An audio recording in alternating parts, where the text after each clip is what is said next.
Hello YouTube. In the last part, we looked a bit deeper at fire goddess Hestia and what she stands for. And despite her rank as sister to Zeus, Hera, Poseidon, Apollon, Demeter and Hades, the oldest of the Olympian Dodecad, little is generally mentioned about her. Only a few temples and shrines have been erected in her honor, and she is largely unseen in the divine drama playing in the old Greek pantheon. But that is mere appearance. The Pythagoreans gave her a prominent place beyond her realm of the inner domestic environment and regard her as the all-heating fire in the center of the solar system. For the Platonist, she is the essence of all things, a bare state of being in itself. She is the center of the community in any sense, from her to Britannian throughout the Hellenic antiquity. It became clear that the significance of goddess Hestia was ancient. She represents a primal energy that had to have been major importance in the survival of ancient humans. Personified through the flames themselves, she had to be always present in daily life, and through her responsibility as a homebound mother, Neolithic women learned to control this force, keeping the fire alive to offer safety and security. I ask, is this why the fire deity was one of gentle female character? Or does this connection solely base on a matriarchal religious system in which she would be one facet of the goddess of ancient time?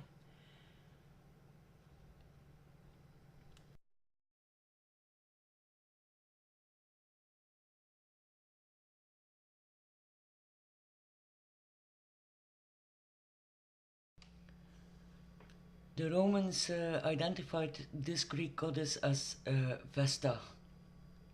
According to some, the roots of her worship lay in matriarchal religion of the Etruscan predecessors of ancient Rome. I haven't done an extensive search on this, but as far as I could find, there is no female deity directly resembling Hellenic Hestia. I don't doubt, however, that syncretism took place, as that so generally goes. Etruscan custom was at some point integrated in the cult of Vesta, and I will try to give an example of that later on in the video.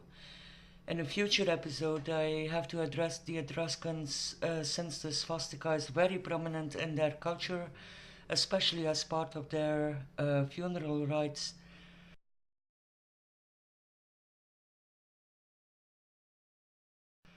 Vesta was worshipped for circa 1,000 years, until Christianity was installed as the only allowed state religion, and all pagan rite was prohibited at the end of the 4th century. Like I mentioned briefly in my last video, Hestia was the goddess of the dwellings, and in addition of architecture, or extension I mean. In Rome, the deity begets the Atrium Vestae at the southeast edge of the Forum Romanum.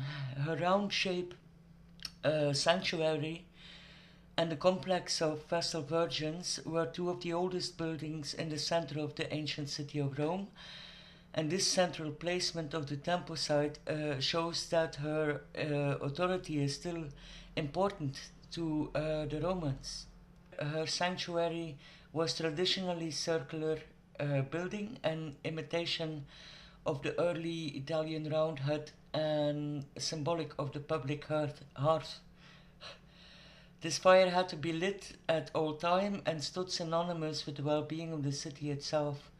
Each year, on the 1st of March, which was the original Roman New Year, the fire was extinguished and reignited ritually with the use of oak wood, a tree dedicated to Jupiter, who is the Roman equivalent of Zeus. The Vestal Virgins were the priestesses who attended to the care of this temple. I will go there in a bit. First, let's look at the fire altar itself. This picture here shows a Roman fire altar consecrated to Jupiter, but notice the round shapes on the top corners hinting to Ionic pillars, which is clearly a reference to femininity. I don't know where this Roman altar was found exactly. Here is another picture uncovered in present-day Germany, but considered to be Roman. Under the motto "as above, so below," let's look at the night sky first. When doing research, I often use this site here, Constellations of Words, to get a broader perspective on the origins of myth.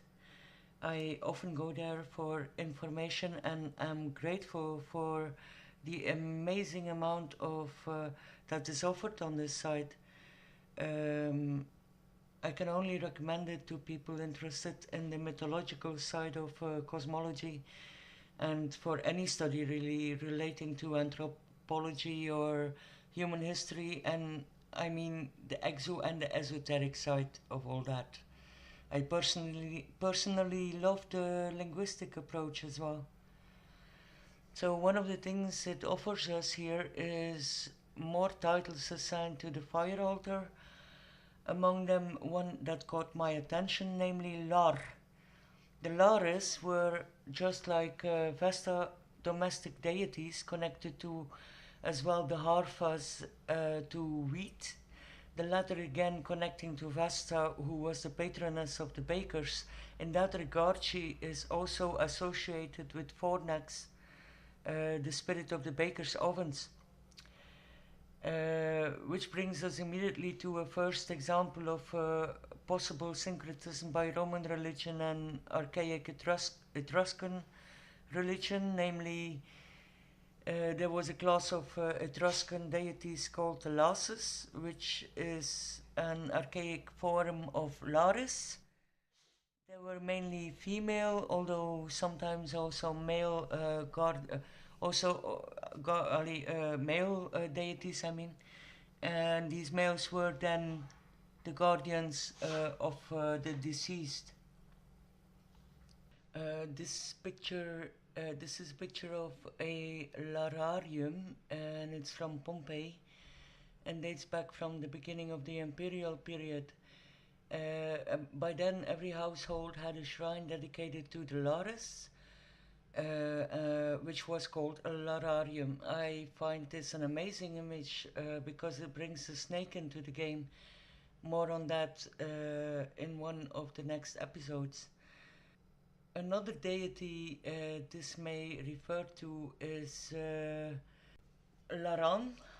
He is a male god connected to fire, the sun, and war. And although it may seem contradictory, because Hestia's fire is a soft and a tender one, or is a controlled one, better, yeah, there still is that, I still see that connection with metallurgy, but okay, we will talk about that later. Maybe more will come up.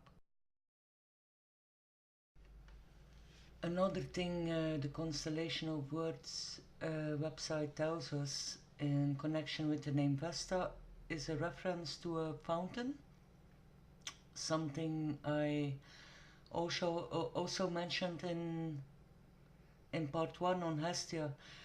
For what I see, water, place and hearth would be connected to the safe compound of dwelling. Looking at etymology of Hestia gives a few surprises, if you will. In Flanders, for example, Veste is a name given to a medieval stronghold or city enclosed by walls. Also, zich vestigen means to settle in English and to build a house.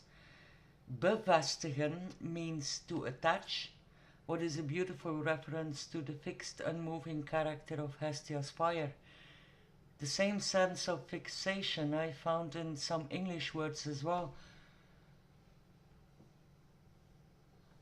I know many don't consider linguistics as valid when it comes to tracking connections in our remote past. In my opinion, that has a lot to do with the rigidly rational way of observation by that scholars seem to use when deciphering old language, in which they largely ignore the finesses of oral variations, for example.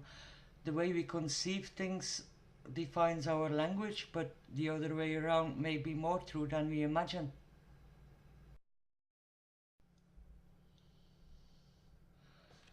The website offers explanations on the constellation Ara, also known as Fornax or Burning Pyre, and spends a chapter on the origins of the 88 constellations as well. But since the constellation Ara is relatively new, I propose we move away from it. Although the mythical connections may be there, it is pretty sure the ancients had no actual connection with the stars in this constellation, and certainly not with the place that it is located in the sky. I expect the place where this sacred fire is burning in the sky to be somewhere else. I mentioned the Vestals earlier, the priestesses who devoted their lives to the goddess of the central hearth in the city.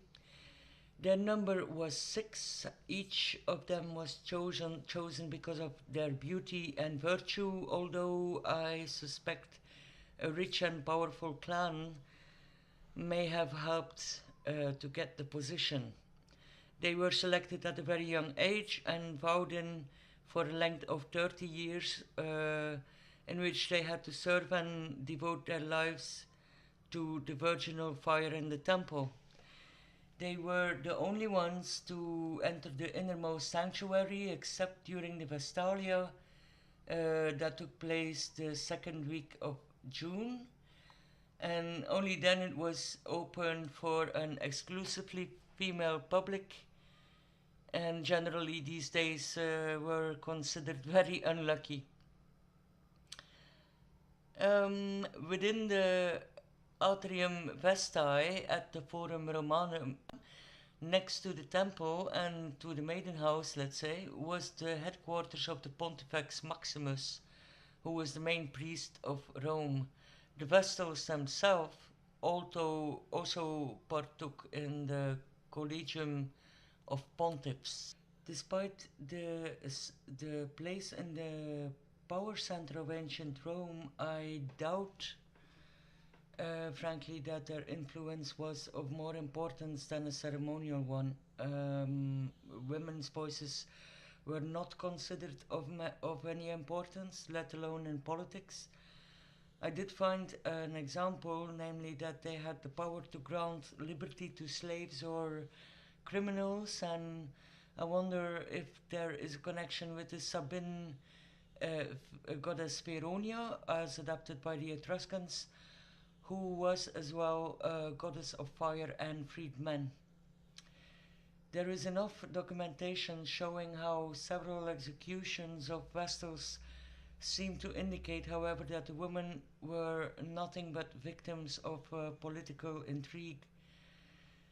Execution of a Vestal was cruel. They were buried alive. The idea was that they were rendered to the goddess, of whom was thought that she was also the goddess of the underworld. I haven't found a lot of reference to this and wonder if the origin lies in the concept of the innermost hearth being in the earth center, or if this connects to the enclosedness, so to say, Vesta's energy stood for, or if there is a connection to again an Etruscan deity, namely named Vant, goddess of the underworld, and you can see her here as the winged figure on the mural. One legendary Vestal was called Ilia or Rhea Silvia. She claimed to have been seduced and raped by the god Mars, who appeared in the form of a phallus within the sacred fire. She gives birth to Remus and Romulus, the founders of Rome. According to some scholars and origins, she never was solely a virtuous maiden, and she was never a binary god neither.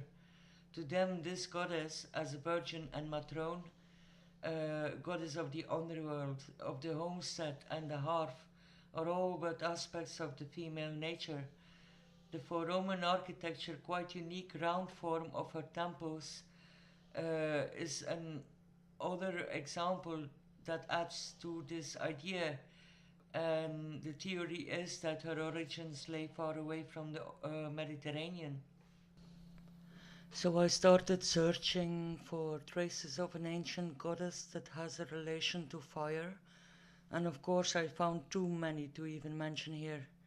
In the west I found one of the Tuatha De Danann called Brigid, excuse me for the pronunciation, syncretized into Saint Birgit of Kildare, in whose veneration nuns would maintain an eternal fire and who is patroness of metallurgy and weaving, something I will come back to in another episode. There is Nantosuelta, Celtic goddess of nature, fire and fertility. Gabia or Gabija, Lithuanian mother of the household and protector of fire. We also find her in Poland. Ogniena Maria or Fiery Mary for the Belarusians and Bulgarians, sister to Perun. Agnai, daughter of the Indian god of fire, Agnai, and his wife Shbaha, next to a multitude of other Hindu goddesses connected to fire.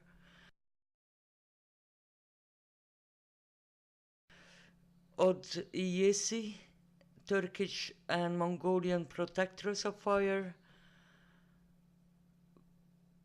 Coatlicue and Cantico, both Aztec female deities connected to fire.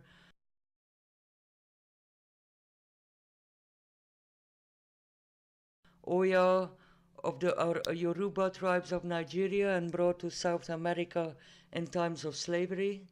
Mahuika of the Maori, Pele of Hawaii, goddess of volcanoes, and so on and so on. Some scholars insist Vesta belongs to Italy solely. Others see the resemblances with the archaic Greek Hestia, and then others with the Chaldean mother goddess.